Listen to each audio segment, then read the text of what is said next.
Do you like movies and games also? Listen, so much more, they all know.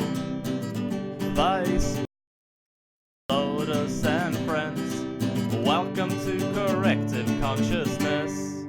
Welcome to Corrective Consciousness, episode 183 of the podcast where we explore the inanity of pop culture.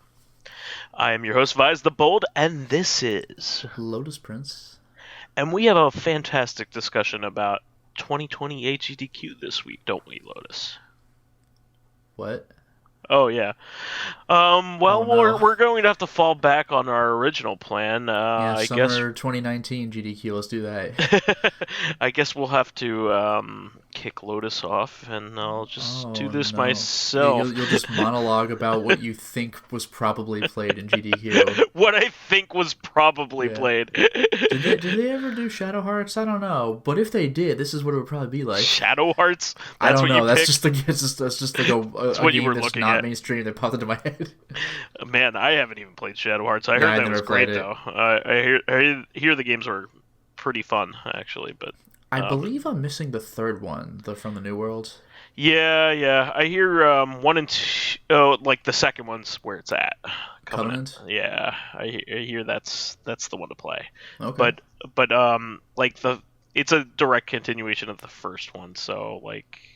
Yeah, well, I mean, I should have that covered. I just gotta find a way to get the third one. Yeah, and apparently it's like a spiritual successor to Kudelka.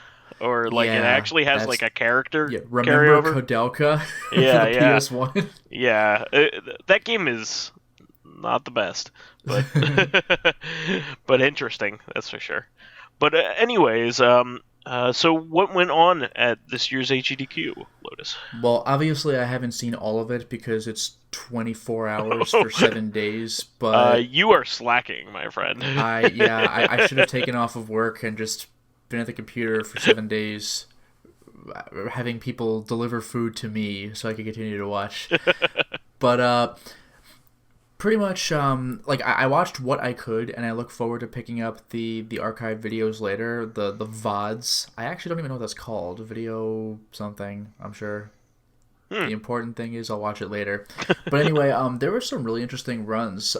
They started off with, I missed the very start, but they opened the game, or they opened the run with A Hat in Time, so I look forward to picking that one up. Sure. The first thing I tuned into was Mega Man 7, which was like the guy who ran it, PJ, he's done a bunch of stuff before, like a lot of Ghosts and Goblins, Ghouls and Ghosts stuff. He has said that Mega Man 7 is like not really a game of choice for speedrunning among the Mega Man games, but he still made it look very entertaining, even though it's got like probably one of the hardest Dr. Wily final boss fights in the entire Mega Man series. Like, have you seen Mega Man 7's Wily fight?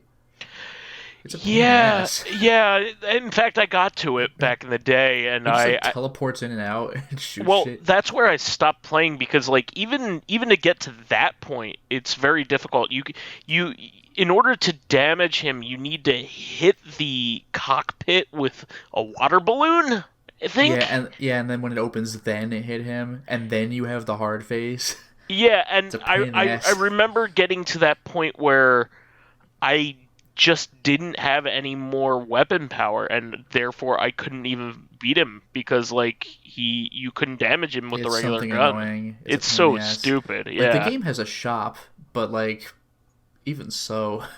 Well, yeah, but like the thing is, like I was in mid game, the thing with Mega Man is that like if you die during a fight, they don't replenish your weapon power just before. It's like OG Metroid, just like grind your health back up. It's so obnoxious. Well, it's not even that. You won't even have the opportunity to. If you die like at a boss, you will start right back at the boss. Yeah, you're just in the level. Yeah, and like you could have used up all your weapon power, and you have no option to fight like certain things. Yeah, it sucks. So you basically just have to get a game over and play through the level again. Yeah, that game is not forgiving. It sucks, yeah. There was also actually a Binding of Isaac Afterbirth Plus run, which was quite entertaining. And there was a mod done to the game to make it speedrun friendly. like if you die, you don't lose the entire run. That would just break the flow. So instead, you just become incapable of hurting anything for like 30 seconds. Like you take a little bit of like a time penalty, but you could still keep your character.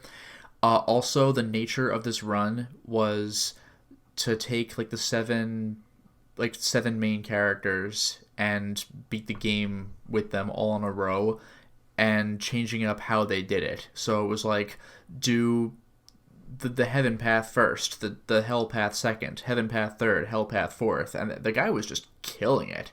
It was amazing. He was getting some really good power-ups too, because like you can't guarantee those on a random speed run. Sure. So it was immensely entertaining to see him not only compensate for weaker parts of the run, but just wreck everything when he got something really good. Most fun to watch. One thing I missed, but I'm gonna want to pick up later, is a Super Mario Brothers 3 run, but it's 100% run. And Oh, it was neat. a race among several players. Because if you do an any percent run, then you could just double warp whistle. So 100% run was just going for everything they can. One thing maybe I'm wrong about this, but I do like collecting those warp whistles and not using them. I know it's kind of funny, but like one thing I'm not sure if GDQ's ever had this before, but there was a Dino Crisis 2 run, which was pretty fun. Like the game was a run and gun, so it was just fun to see the guy just wrecking shop. I think he only died like once, but he had a resuscitation pack, so it wasn't like a game over death. Mm-hmm. Really entertaining to watch. There were the first 3 Myst games, like oh wow, like real Myst, as well as Riven and Myst 3 Exile. And of course, the time for all of those is like extremely low because you mean what the puzzles Exile, are, the sequel to the sequel of Myst? Yeah, Myst 3 Exile, the sequel to Riven, the sequel to Myst. But the times are super low on those because they're puzzle games. So if you know what to do for the puzzles, it's just a million clicks and you just go. The funny thing was, upon beating Real Myst, where the time was like 16 minutes or something, a little bonus thing they did was beat the game as fast as possible. Where you know the thing with original Myst is you can beat the game anytime you want. You just wouldn't know how to until you've played through the whole game.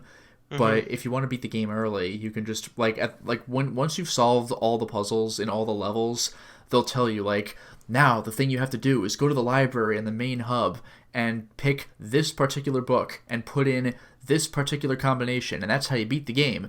You could actually do it from the moment you turn the game on. You just didn't know that at first. So you could beat the game in 40 seconds. So that was just kind of fun to watch just for that. Sure. One thing I did not see but would like to is Tetrisphere. That's just... Remember Tetrisphere for the N64? Yeah, I like it when they play stuff that I wouldn't expect. Yeah.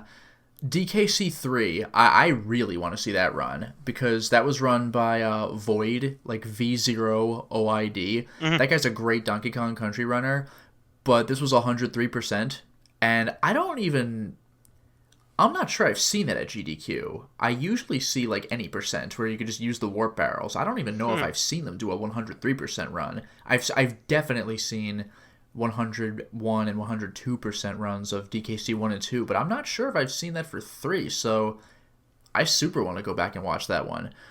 There was a Sonic block, Sonic Colors, Sonic CD, Sonic 3 and Knuckles, and yes, Sonic 06.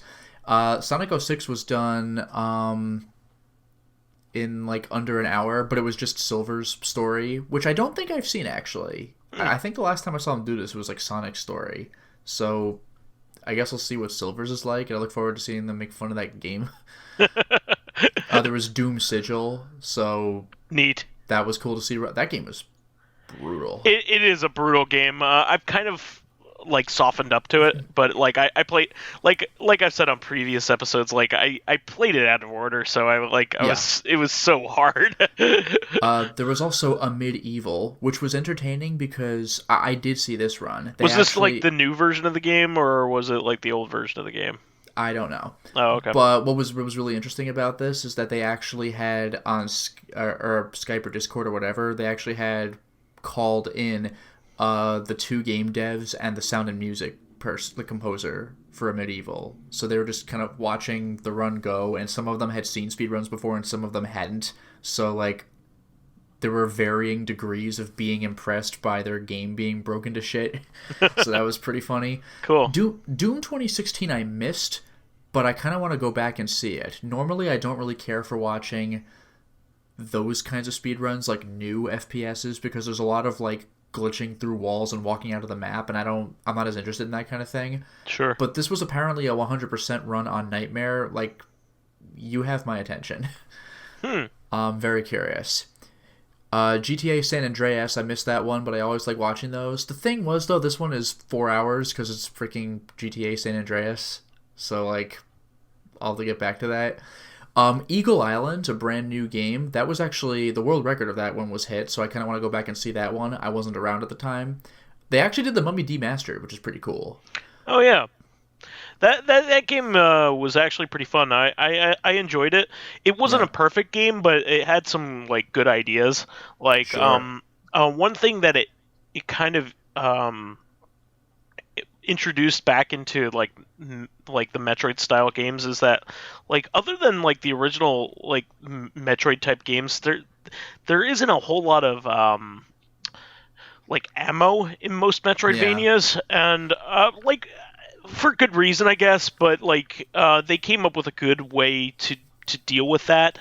Like, they have like constantly spawning enemies.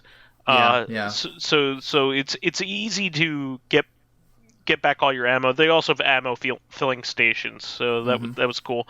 And it also had some like Dark Souls like mechanics, like you have to like kill your zombified like previous player dead body. There's Hotline Miami. I am always very happy to see a good Hotline Miami run. Sure. I've seen those in the past. Very, very entertaining. Battletoads on like Game Boy. I've never seen that one done. Really? So I'm quite curious. Yeah. That one's very similar to the original Battletoads, I think. Yeah, Super Castlevania 4 was done. I mean, I've seen that before, but this was hard mode, which is very hard. Actually, probably the standout run for me by like a million miles is the Mike Tyson's Punch-Out run. Oh man, I love watching those because like I am not good at fighting Mike Tyson, so. Well, get ready for this. Do you know what the gimmick was this time? Oh, I know somebody was playing it blindfolded, but I wasn't sure about the details.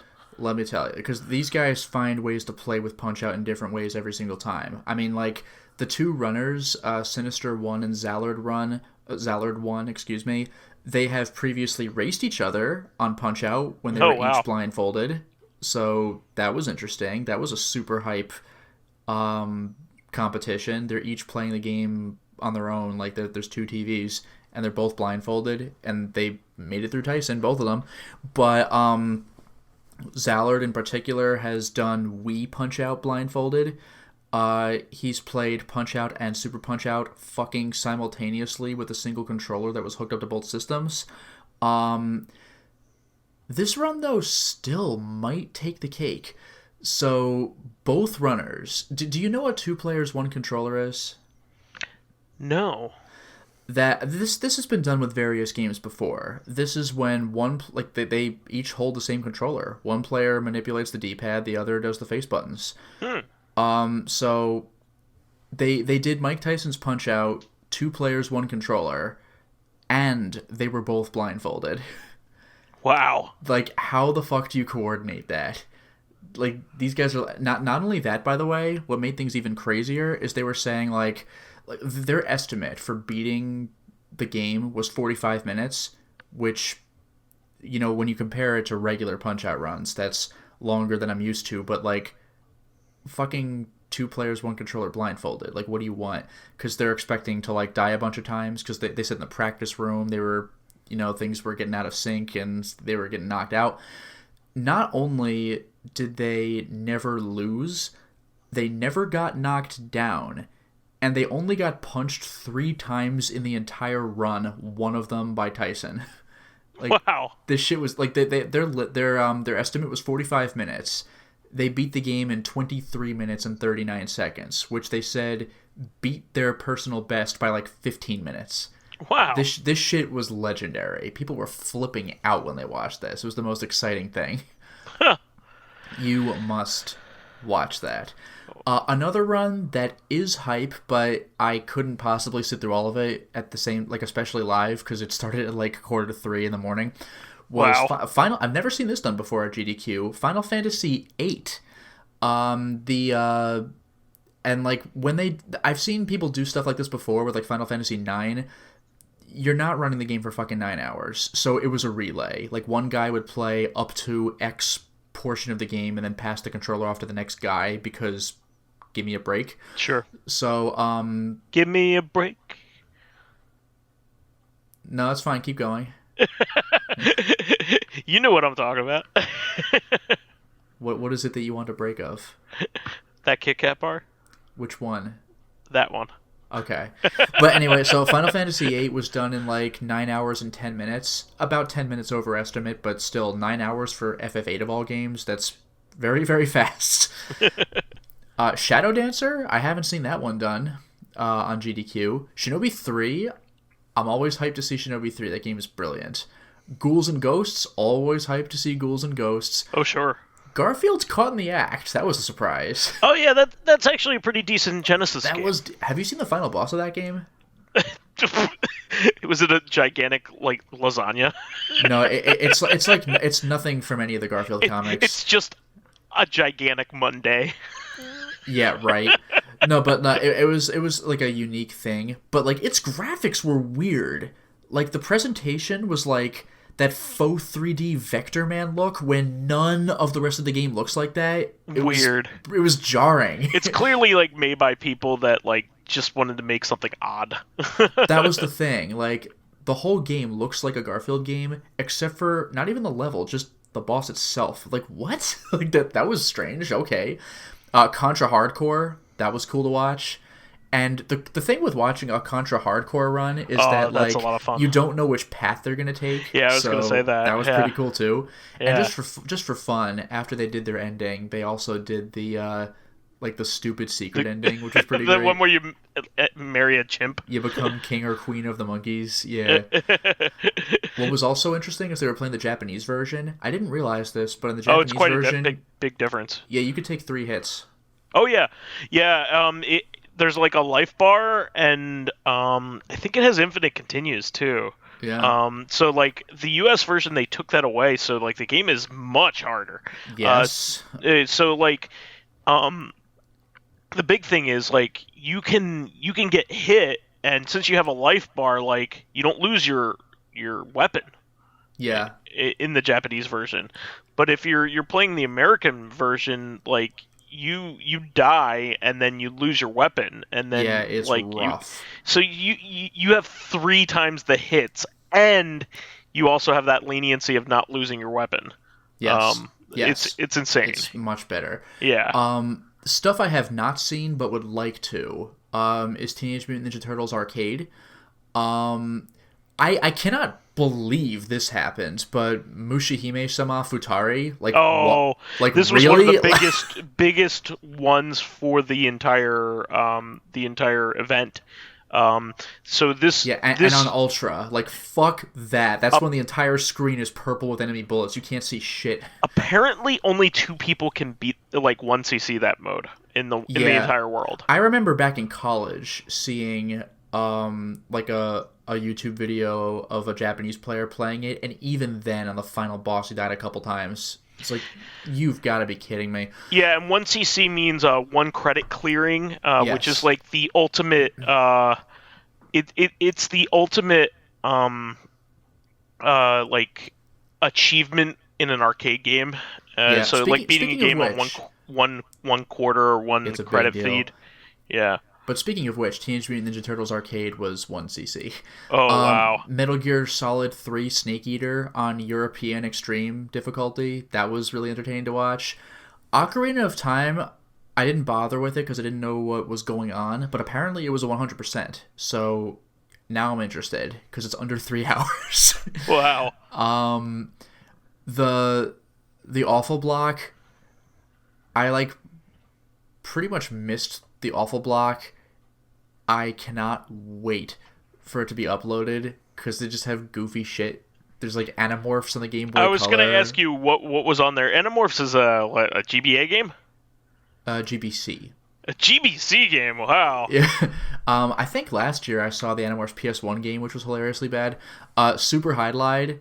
I'm gonna watch it and I'm gonna have fun, but nothing is gonna be funnier than that Sega Saturn Highlight game. That was the funniest shit. What was that? Virtual Highlight? Oh my god, dude. Sword of the Black Stone, Castle of Dragon, Wild Animal Sports Day. What is that? The animal racing game, like that Goofy? No, that was Zoo Racing or something. Whatever, I don't know. Wild Animal Sports Day. The Adventures of Rocky and Bullwinkle and Friends. Jurassic Park 3, Dino Defender. What? Mega Man 3 on PC. I'm very excited to see that one. Oh, apparently, that game's garbage. It's hot garbage. Yeah, this is run by the same person who did Mega Man 1 on PC last year, which was very fun. Apparently, the end screen for both games is identical, which is funny. and there's no, by the way, there's no Mega Man 2 on PC. It's 1 and 3, so enjoy that. Barbie NES.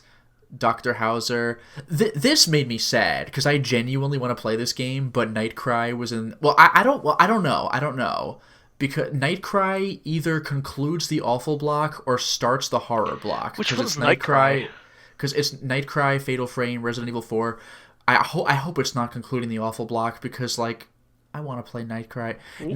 What's Nightcry? Nightcry is the not Clock Tower game made by the original creator of Clock Tower. Yeah, okay, yeah. That was kickstarted. Mm-hmm. I know it's jank, and I know the Vita game is like apparently like utter garbage. It's like better on PC. By the way, isn't that weird? It's on PC and Vita, and that's it. Like, okay, but I want to play that game. I really hope that's not concluding the awful block, and I hope it is starting. The horror block, because like don't do this to me, man. But yeah, the awful block sounds super fun. I've seen this one done before. There was Marvel's Spider-Man, the PS4 game, but the Heist DLC, because it's a quick little digestible amount of the game. Earth Defense Force 5 DLC pack, that was done on hard difficulty, and hard difficulty is basically medium difficulty. There's like easy, normal, hard, like very hard, inferno. But this was really interesting because it's done by a user called Half Coordinated because I've heard of him. Only one of his hands is fully functional, so he plays video games like one-handed with a controller. So he's better than most people are with two hands. He's a cool guy too. He's a really cool guy. Yeah. He is really cool about pointing out things about accessibility. So that like a lot of people that like I don't understand a lot of his struggles and people like him their struggles. So I'm very happy like and he's also like very intelligent. So like and he was doing that during the run too, talking about particular little perks of the game's accessibility, things that could be improved. Like when you can't see shit, you look at the radar, but like. What if you're colorblind? Because there's like green dots and blue dots. But like, so he's giving positives and negatives. So like, very entertaining run. And it was a New Game Plus run, so he's just wrecking shop. There's a bunch of first-person stuff. BioShock, Wolfenstein. I watched Subnautica in under a fucking hour. That was pretty amazing. Which one is that? Is Subnautica? Where like you're on the water planet. Almost everything's underwater. You're building a base underwater and. Turns out the game has a story. I didn't even know that at the time. Wow. One thing I want to see pretty badly is Darkened Sky because it cracks me up. the Skittles adventure game. The Skittles game. Yeah. Like what? Isn't that like based on like the cartoon or the commercial campaign where they were like planting Skittles and then like the rainbow was like growing out of the ground? Sure, why not? I don't fucking know. There's the Wind Waker Any %. I've watched this guy, the person who ran this game, I've watched him do Wind Waker Any % before, but there's a couple tricks toward the end of the run where he's like, I hope I get this first try, or I hope I get this at all, and he doesn't, and he did this round. Like, you should see him sniping the weak point of the spider form of Puppet Ganon in, like, the second to last fight. That guy's a freaking wizard with that game. I'm very excited about that. There was Dark Souls run. You gotta have a Dark Souls run. At least something in the Soulsborne series. There was also a Sekiro one, but I avoided that because I want to You want to see the content? Sure. Yeah. This really surprised me. Jumping Flash. I didn't watch that one, but they did it. That would be something I would want to watch because that's under 20 minutes. That's a very underrated game series. Yeah. I love those games, and you've heard me talk about them several times. Of course, really cool. Untitled Goose Game, and that had, man, the house was packed for that one. And the funny thing was, the run was like 15 minutes, but like that was a fun run to watch. I wanted to tell you about that. I actually played that game this weekend. Very nice, very nice. Yeah. My fiance's cousins came down from New York, and we her cousin and her and his fiance, or his wife, and I was like, okay, I got a game. He's a big gamer too, and I was like, I have a game for us to play when we come back from when we eat, and everybody was like, what's this? And I was like, don't worry, it'll be fun. And he's like, oh man, is this Untitled Goose Game? And I was just like, right. Absolutely. And like a lot of her friends that came over and after dinner were like, oh man, what is this? What's this game called? Untitled Goose Game. I mean, what's it called? Untitled Goose Game.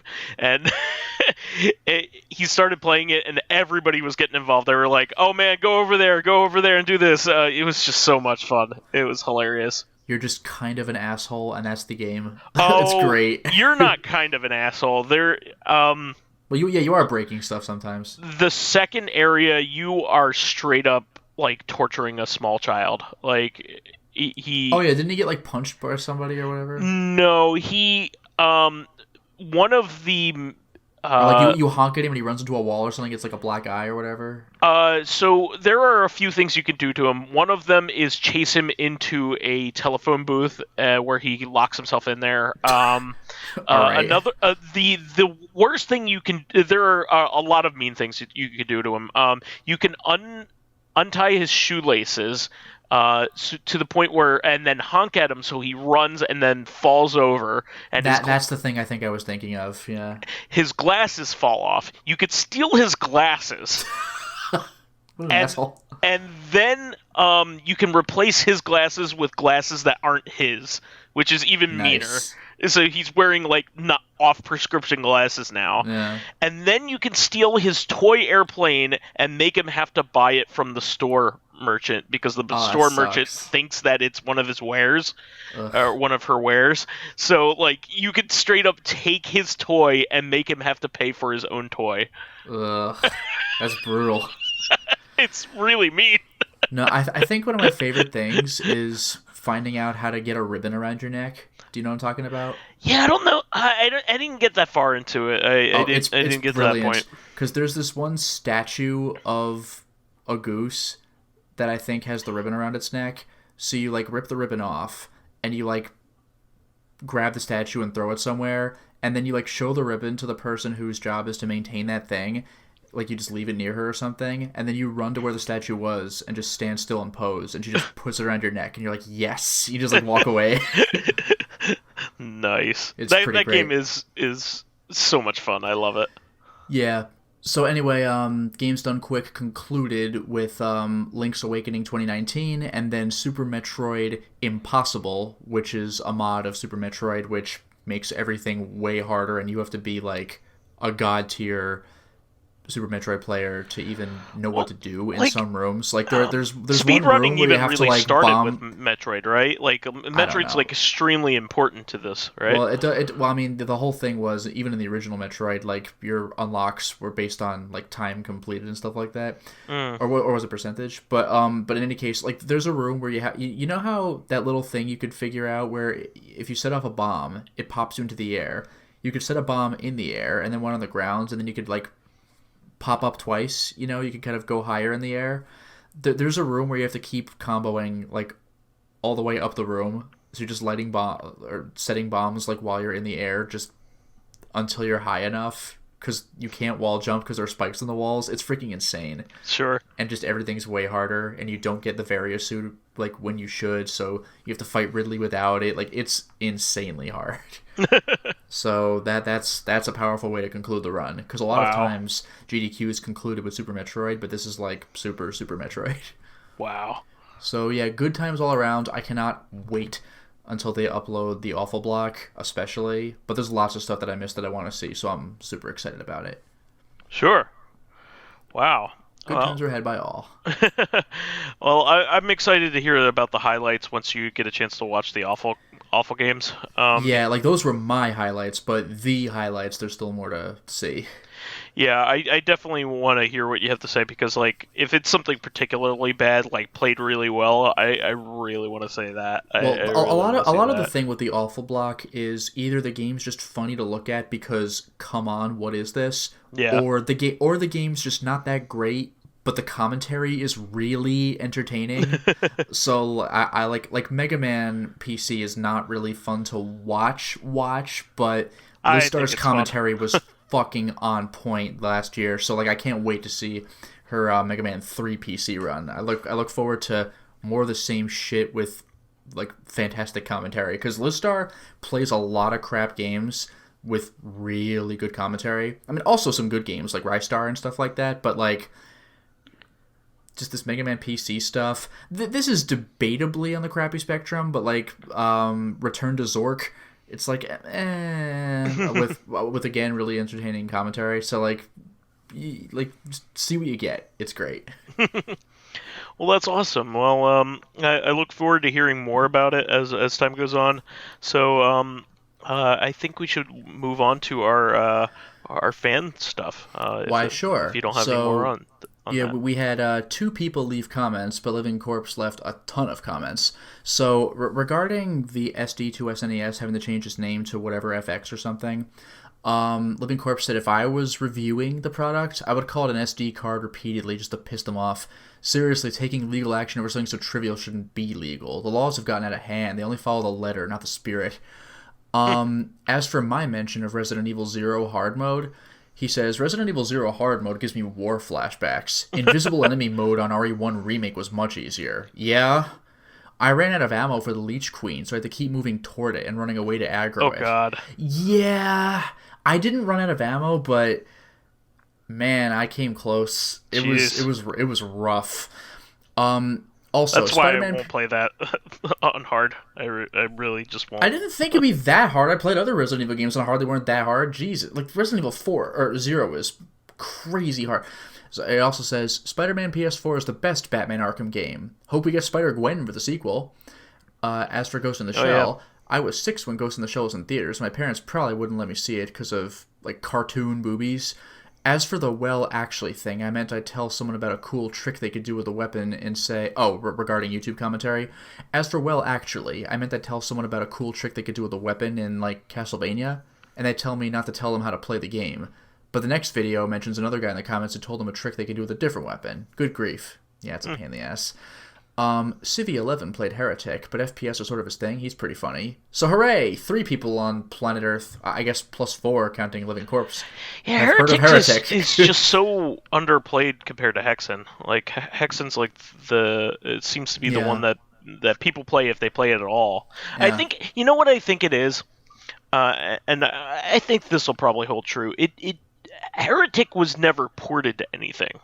That's true. So it's less well known, whereas like Doom was on everything. It was on the fucking Genesis, like 32X, but still.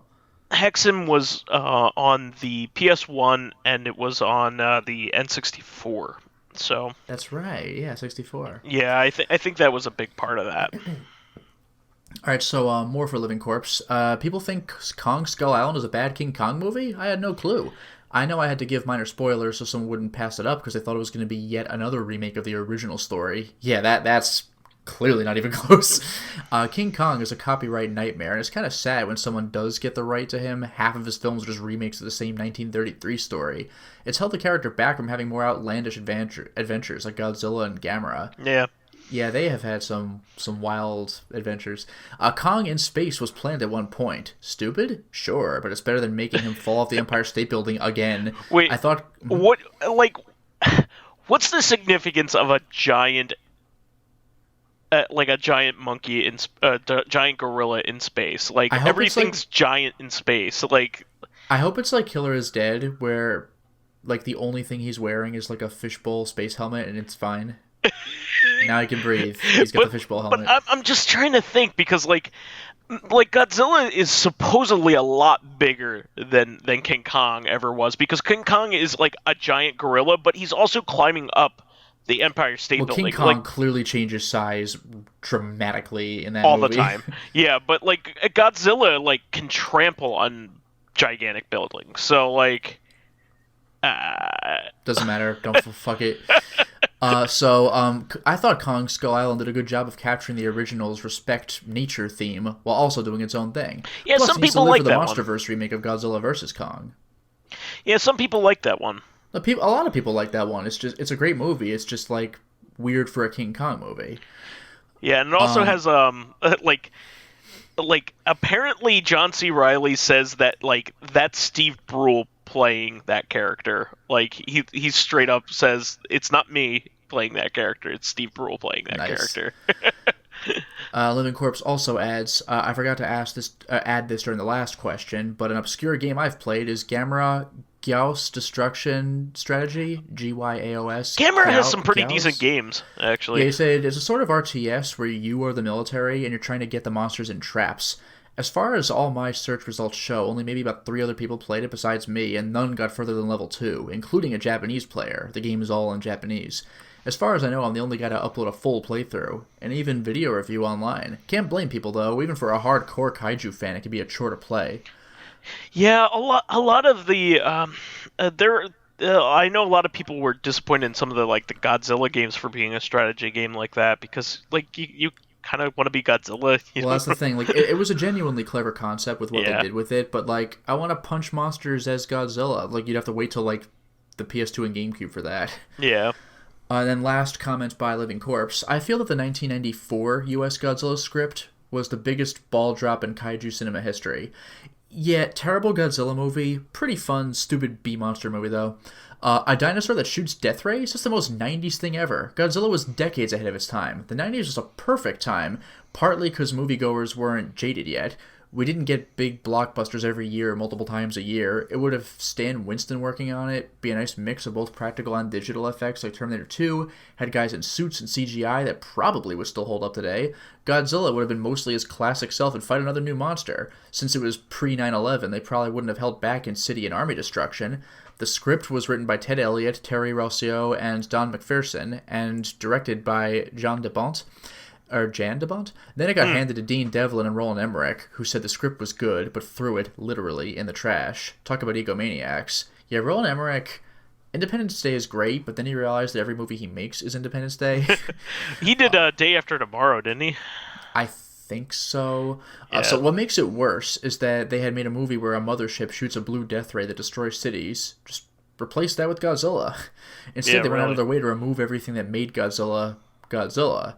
Movies in the 90s moved dates to avoid Godzilla 1998. Yeah. Now Godzilla movies move dates to avoid Disney and Marvel. The people involved with the 1994 script did commission to get it turned into a graphic novel. I don't want to take away from people who enjoy 1998 Godzilla, that's fine, but for a 90-year-old kid who grew up watching the Godzilla films, I left the theater sad, confused, and really let down. I don't understand what they were thinking other than with their egos. Ironically, the cartoon would get Godzilla better than both the actual Godzilla anime trilogy I mentioned or the 1998 movie was based off of.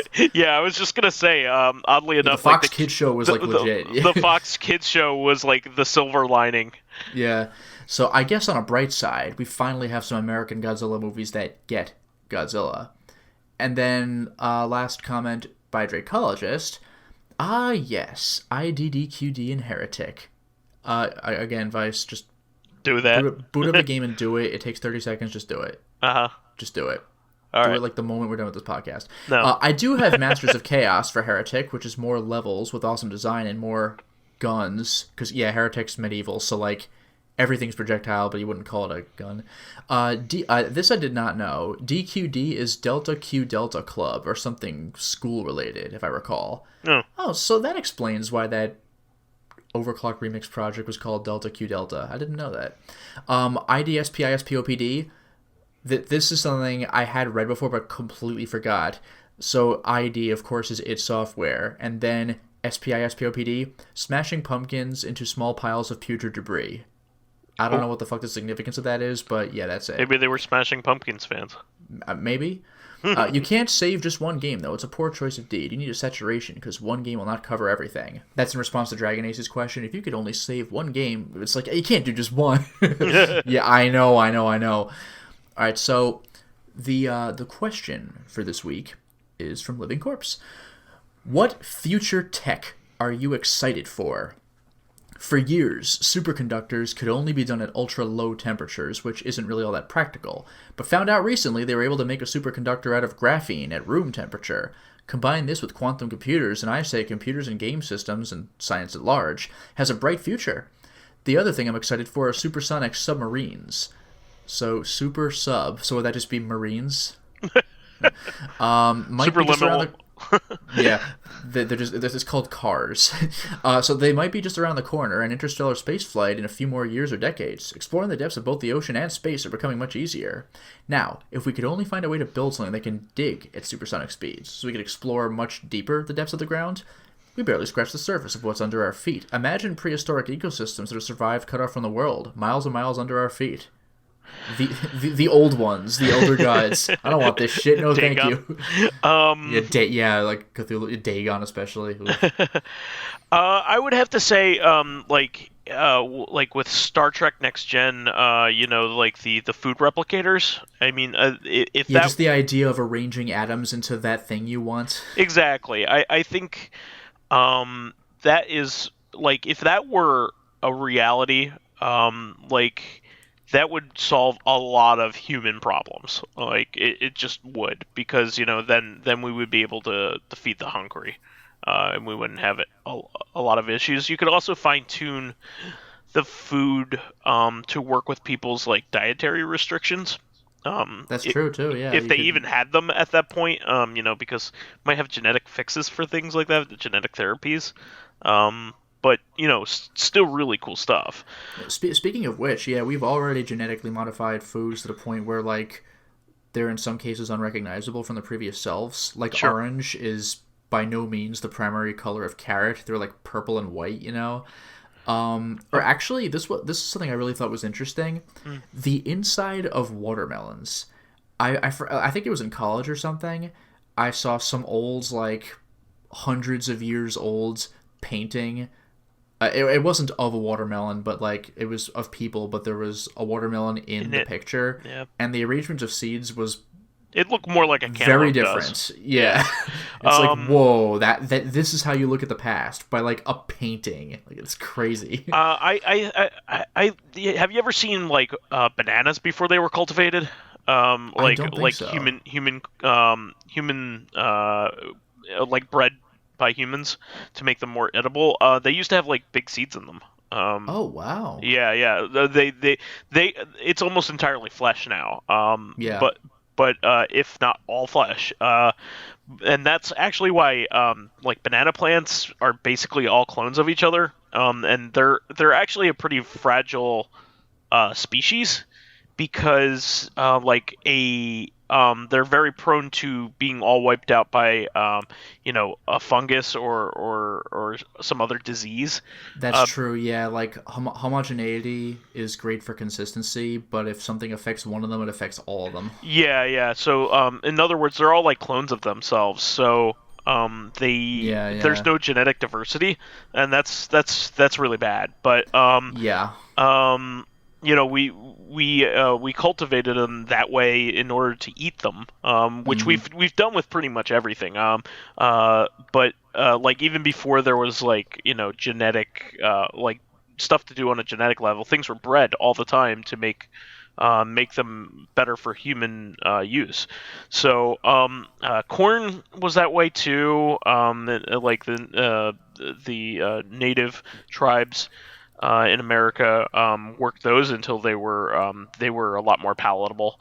And there's all kinds of stuff like that. But what I find is the most interesting thing is that there are like 7 common vegetables that all come from like the same plant. They're exactly the same plant, except like they were cultivated the same way in different ways. So it's Brussels sprouts, broccoli.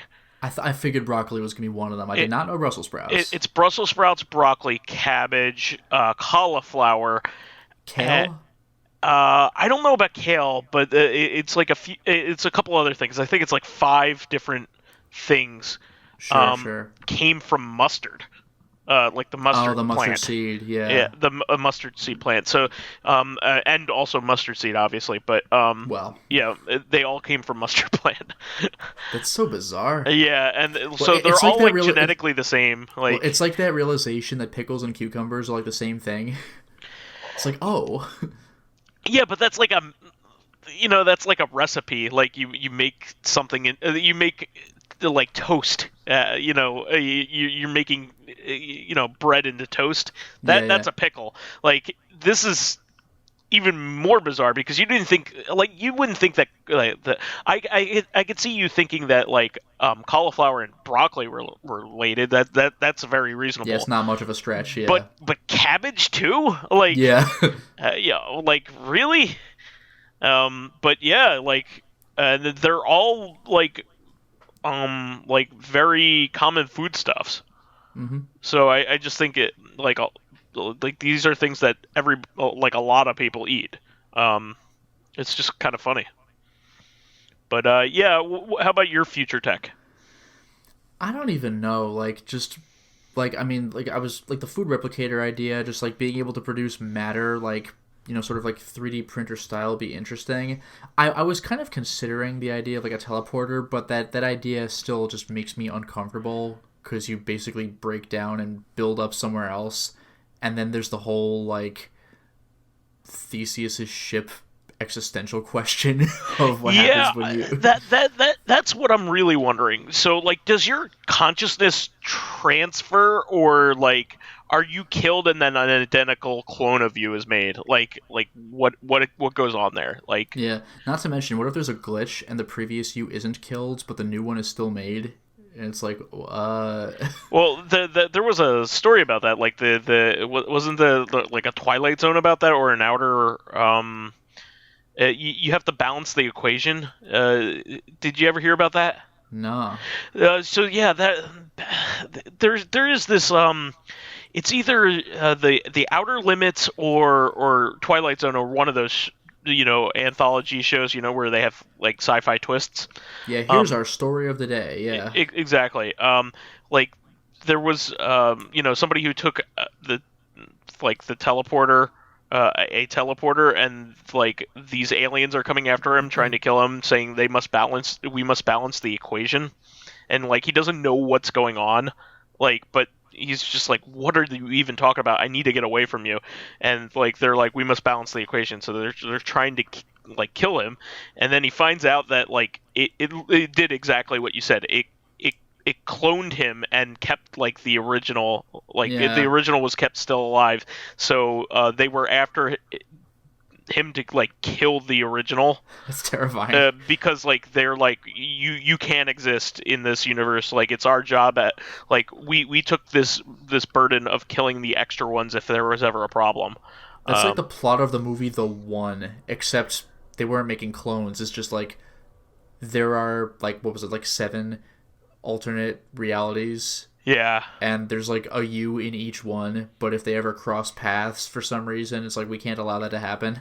Yeah. I think it's Outer Limits, like balance the equation. Yeah, balance the equation. It's Outer Limits. Yeah, it was a series in the 90s, I think. Or early 2000s or whatever, but it you can watch it on Daily Motion if you want. It's called Think Like a Dinosaur, I think. Yeah. Think Like a Dinosaur. So, Curious. yeah. What is this on IMDb? It's like a 2001 episode. It's actually like pretty famous.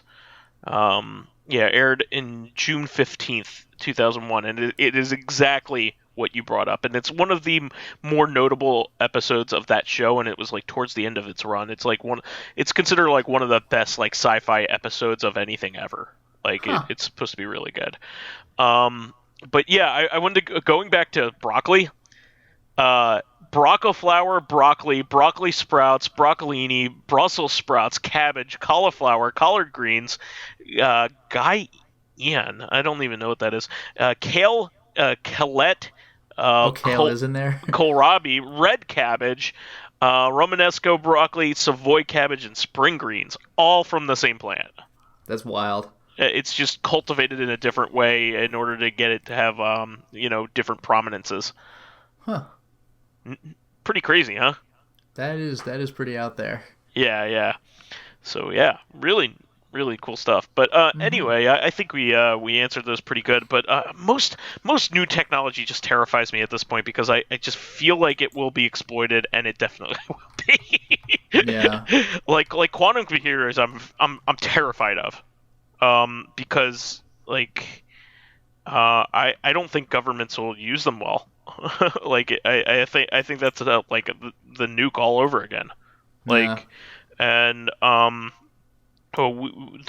that's still an emerging technology, but it exists, and it's one of those things where like only certain entities can own a quantum computer, and they're still like figuring out how to program for it and all that stuff, and applications for it. It's craziness. I'm scared about that stuff. And I don't know. I'm scared about anything. Like I don't think our societies, like none of the societies around the country or around the world are mature enough for certain things. So I'm pretty down on it, to be honest, because I would rather have a food growing machine where everybody can have that problem taken care of for them. Yeah, right. That's just me. Anything else you wanted to add, Lotus, before we end our quest for this week? No, I think I'm good. Okay, great. So that is our show for this week. We want to thank all of our fans who contributed questions, and please keep us supplied with awesome topics by submitting questions of your own via the YouTube and Soundcloud pages. I really want to... Speaking of which, we're down to one question left. Yeah, I really want to thank you guys. You have been very active in the comments lately, and it's been making these shows a lot more fun, even than they ever used to be. We have a lot of regulars, but we've been seeing a few newbies, which I greatly appreciate. People that have been longtime listeners, first-time caller kind of thing. But I really want to thank everybody for doing that. We do need new questions, or else Lotus is going to have to think of something that he wants to ask, and I am just... I don't think so good. I just don't think I could handle a question from such a castle off a mind. So how was your day? Oh, it was fine. Okay, fine, that's thanks. the How question. were yours? Yeah. How was yours? Yeah. But wow. What do you retort? While you're there, please give us thumbs ups, likes, and 5-star ratings on iTunes. Also, don't forget to subscribe and also ring the bell. It helps promote and spread awareness of the show, and any bit of encouragement helps keep the show going. Also, if there's a particular episode you really like, we would really appreciate a shout out on social media, just so you could share it with your friends and spread the goodwill of the show. And awareness, it helps keep the show going. You could also catch us on Tuesday for our sister podcast, Corrective Consciousness, the in-depth look at this week in our lives. Finally, you can friend me as vysethebold on pretty much anything. And you could follow me on my YouTube channel, Lotus Prince. You can hit me up on Twitter at Lotus Prince. And finally, if you are interested in seeing my videos early, like Bloodborne, getting in on exclusive live streams, selecting upcoming games for me to Let's Play, and getting in conversations with me and other patrons on Discord, then perhaps consider swinging by my Patreon account.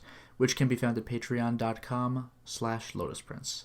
All right, everybody. Thanks again for another great episode and making this a reality. We love doing this, and I love coming back here every single week, and I'm sure Lotus does as well, or else he'd be like, nah. Sure. I'm washing my hair on 10 o'clock on Sunday night. So, but I really want to thank everybody. This has been this is always a blast. Thank you. Thank you very much. And again, a week later, but Happy New Year again. Oh, yeah, absolutely. We'll catch everybody again on Tuesday. Until next time, everyone. Bye-bye.